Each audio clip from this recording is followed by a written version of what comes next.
আবারও দুই গ্রুপের সংঘর্ষ শুরু। ঢাকা কলেজের একজন স্টুডেন্ট সায়েন্স ল্যাবরেটরি এখানে আসছিল, মানে ড্রেস ইউনিফর্ম পরেছিল।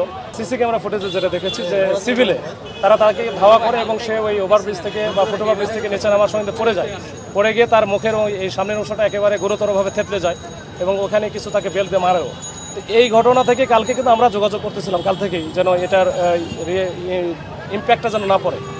তো তারপরে কিন্তু আজকে সকালে হুট করে, যে একটু আগে আপনারা জানেন যে ঢাকা কলেজের বেশ কিছু 200-250 স্টুডেন্ট এরা চলে আসছে সিটি কলেজের এখানে এসে এলোপাতারি তারা হয়তো বা টিল ছুটছে, গেটে ডিল মারছে।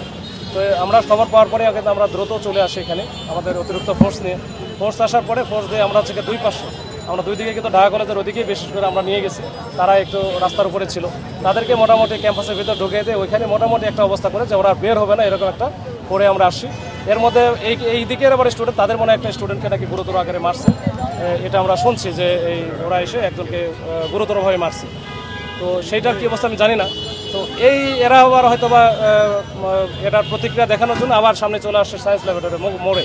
তো আমরা তাদেরকে আবার সামনে পেয়ে আমরা বোঝানোর চেষ্টা করছি, ভাই তোমরা চলে যাও, যদি কেউ আইন হাতে তুলে নেয় তার ব্যবস্থা আমরা আইনগতভাবে নিব, আপনারা থানায় আসেন, আমি ব্যবস্থা নিব, আমরা হচ্ছে মামলা নিব। এর বিরুদ্ধে এর সাথে কারা কারা জড়িত, গতকালকে কারা কারা জড়িত ছিল, আজকে কারা ছিল, এটা সবই বের করবো, মামলা হবে। কিন্তু তারা আসলে কোনো কিছু শোনে না, তারা বলে হচ্ছে আমরা হাতে হাতে নেব।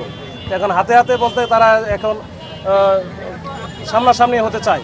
তো পরে আমরা তাদেরকে অনেক বোঝায় অনেকে ঠেলে টুলে আমরা নিয়ে আসলাম।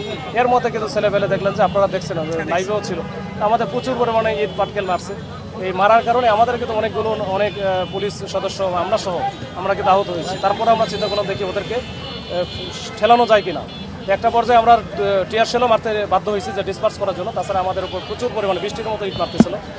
এই অবস্থা এখন স্বাভাবিক, ওরা ডিসপার্স হয়ে গেছে, ভিতরে হয়তো আছে কিছু, আর যান চলাচল স্বাভাবিক, এই মুহূর্তে স্বাভাবিক। কিন্তু আমরা চাই যে এর একটা পার্মানেন্ট সলিউশন।